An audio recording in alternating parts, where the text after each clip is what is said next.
नमस्कार, माझे नाव ऋत्विक मनोहर तांबरे आहे.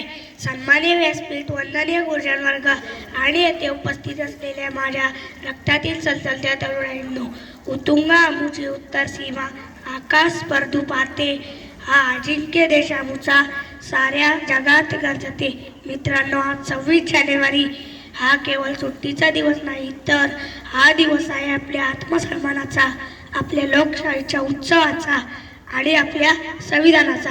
आजच्या दिवशी 1950 साली डॉक्टर बाबासाहेब आंबेडकरांनी देशाला अर्पण केलेले संविधान अंमलात आले आणि आपण खऱ्या अर्थाने प्रजासत्ताक झालो.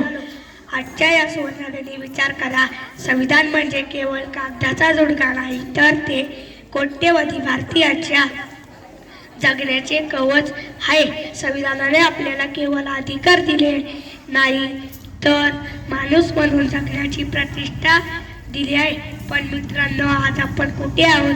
ज्या संविधानाने आपल्याला न्याय, स्वातंत्र्य आणि समतेचा मंत्र दिला, त्या संविधानाचे मूल्य आपण खरंच जपतोय का?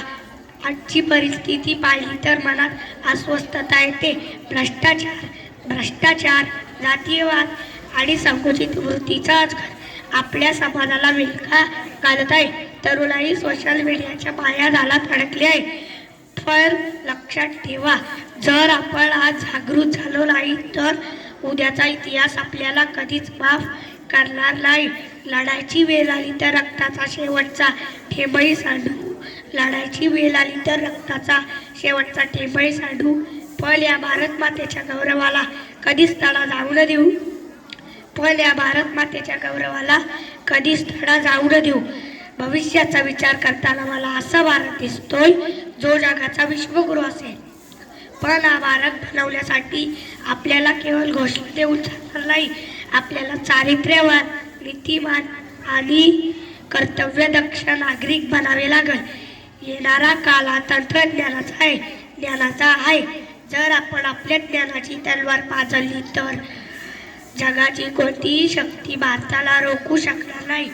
भाषल्या ऐकून टाळ्या वाजवल्या सोपे असते, पण देश बदलण्यासाठी स्वतःला झोकून देणे कठीण असते. आज शपथ घ्या की मी लाच घेणार नाही आणि देणार नाही. मी कचरा रस्त्यावर फेकणार नाही. मी स्त्रीचा सन्मान करेन आणि मी माझ्या संविधानाचा रक्षक बनेन. मित्रांनो, उठा, जागे व्हा. आपल्या मनगडात शिवरायांचे बल आणि विचाराला आंबेडकरांची प्रज्ञा घेऊन घराबाहेर पडा. हा देश आपलाच आहे, याला महासत्ता बनवण्याची जबाबदारी आपलीच आहे. रक्तात ज्याच्या क्रांतीचे स्फुल्लिंग पेटते आहे, तोच खरा या मातीचा पुत्र शोभतो आहे. चला तर मग मित्रांनो, पुन्हा एकदा गर्जना करूया अशा भारताची, जिथे द्वेषाला जागा नसेल, जिथे फक्त मानवतेचा धर्म असेल. जय जय महाराष्ट्र. भारत माता की